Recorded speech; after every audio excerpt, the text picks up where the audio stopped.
तब आता है वो पल जिसका सबको इंतजार था, चौथा और आखिरी पड़ाव। जी हाँ, चौथा पड़ाव है फेज 1-2 क्लिनिकल ट्रायल। ये वो लम्हा है जब ये थेरेपी पहली बार LGMD2I/R9 के मरीजों को दी जाएगी। पहली बार इंसानों में। हाँ, इस शुरुआती ट्रायल का मुख्य लक्ष्य सुरक्षा देखना होता है। क्या मरीज इसे बर्दाश्त कर पा रहे हैं, कोई गंभीर साइड इफेक्ट तो नहीं हो रहे हैं। और असर भी देखते होंगे। हाँ, साथ ही वैज्ञानिक असर के शुरुआती संकेत भी देखते हैं। क्या मांसपेशियों में कोई बदलाव दिख रहा है, क्या सांस लेने की क्षमता बेहतर हो रही है। ये वो पल है जिसके लिए वैज्ञानिक, मरीज और उनके परिवार सालों से प्रार्थना कर रहे होते हैं। ये तो हुई पूरी प्रक्रिया की बात, लेकिन जो असल जादू है वो तो इसके विज्ञान में छिपा है। हमारे स्रोत बताते हैं कि ये कोई आम जीन थेरेपी नहीं है। बिल्कुल, यहीं पर यह कहानी और भी दिलचस्प हो जाती है। कैसे? जीन थेरेपी में वैज्ञानिक एक निष्क्रिय वायरस का इस्तेमाल करते हैं, एक तरह के डाकिये की तरह, जो सही जीन का पैकेट शरीर की कोशिकाओं तक पहुंचाता है। ओके। इस केस में CRD003 एक बिल्कुल नए और खास किस्म के डाकिये का इस्तेमाल कर रहा है, जिसका नाम है AAVMO2। एक मिनट रुकिए, तो आप कह रहे हैं कि ये एक तरह की स्मार्ट मिसाइल है जिसे खास तौर पर सिर्फ मांसपेशियों पर हमला करने के लिए बनाया गया है। क्या खूब कहा, स्मार्ट मिसाइल इसके लिए एकदम सही शब्द है। इस नए AAVMO2 कैप्सिड के दो बहुत बड़े फायदे हैं। अच्छा। पहला, जैसे आपने कहा, ये मसल ट्रॉपिक है, यानी इसकी खासियत ही यही है कि ये शरीर के दूसरे हिस्सों को छोड़कर सीधे कंकाल की मांसपेशियों तक पहुंचता है, जहां असल समस्या है। ये तो गेम चेंजर लगता है। और दूसरा फायदा क्या है? दूसरा फायदा और भी ज्यादा जरूरी है, ये लिवर डिटारगेटिंग है। मतलब लिवर से दूर रहता है। हाँ, पुरानी जीन थेरेपीज में एक बड़ी चिंता ये थी कि दवा का काफी हिस्सा लिवर में पहुंच जाता था, जिससे कभी-कभी लिवर को नुकसान पहुंचने का खतरा रहता था। अच्छा। ये नया डिजाइन लिवर पर असर को बहुत कम कर देता है, तो एक ही तीर से दो निशाने। दवा सीधे लक्ष्य पर पहुंचती है और शरीर के दूसरे जरूरी अंगों को सुरक्षित रखती है। बेहतर असर और बेहतर सुरक्षा एक साथ। बिल्कुल। तो ये सब सुनने में तो बहुत ही कमाल का लगा है। एक ठोस योजना है, उसके लिए पैसा है और पीछे एक स्मार्ट विज्ञान भी है। हाँ। लेकिन ऐसी खबरों के साथ उम्मीदें आसमान छूने लगती है। तो अब जरा जमीन पर आकर बात करते हैं, लोगों को इससे क्या उम्मीद रखनी चाहिए और क्या नहीं। ये सबसे जरूरी सवाल है और यहाँ पूरी ईमानदारी बरतनी होगी।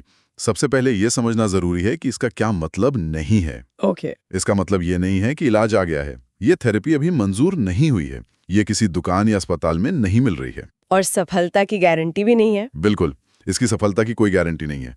क्लिनिकल ट्रायल एक बहुत लंबी और अनिश्चित प्रक्रिया है। बहुत सी अच्छी थेरेपी इस आखिरी पड़ाव पर आकर भी असफल हो जाती हैं। ये सुनना थोड़ा मुश्किल है, लेकिन सच है।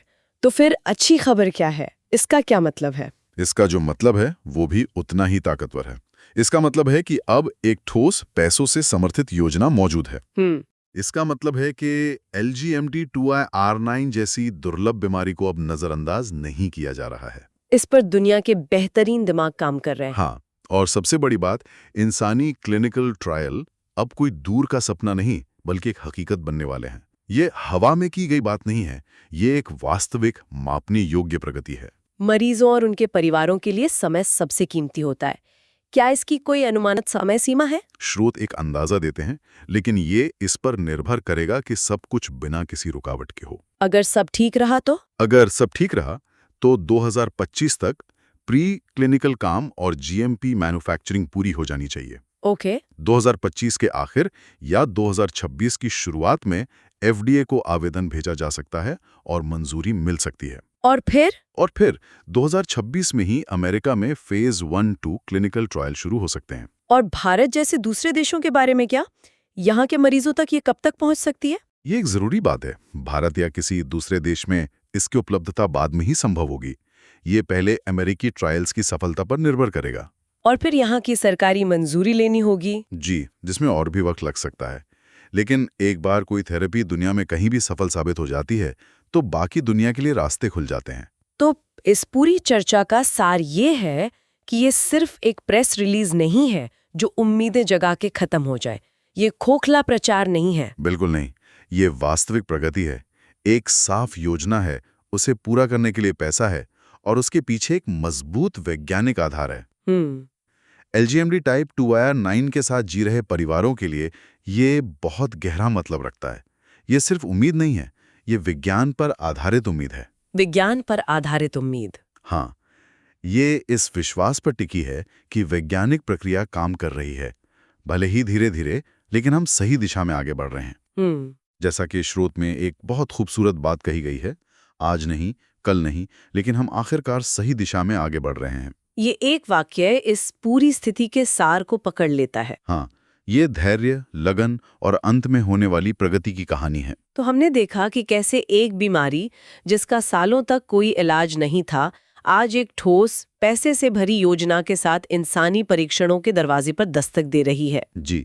ये सिर्फ एक अनुदान की कहानी नहीं है, बल्कि ये विज्ञान, दृढ़ता और उस उम्मीद की कहानी है जिसे कभी नहीं हारना चाहिए। और अगर हम इसे बड़ी तस्वीर से जोड़कर देखें तो ये एक बहुत अहम सवाल खड़ा करता है। क्या सवाल? ये सफलता एक खास दुर्लभ बीमारी के लिए एक बड़ी जीत है, लेकिन ये दवा के भविष्य के लिए एक व्यापक प्रश्न उठाती है। वो कैसे? जैसे जैसे हम इस तरह की अत्यधिक लक्षित स्मार्ट थेरेपी बनाने में बेहतर हो रहे हैं, जो एक खास जीन या एक खास बीमारी पर ही काम करती हैं, कि दुर्लभ बीमारियों के साथ जी रहे लाखों लोगों के लिए भी विकसित किया जाए और उन तक पहुंचाया भी जाए। विज्ञान तो तेजी से आगे बढ़ रहा है, लेकिन उस विज्ञान को हर जरूरतमंद तक पहुंचाने का आर्थिक और सामाजिक मॉडल क्या होगा? ये एक ऐसा विचार है जिस पर हम सभी को सोचने की जरूरत है।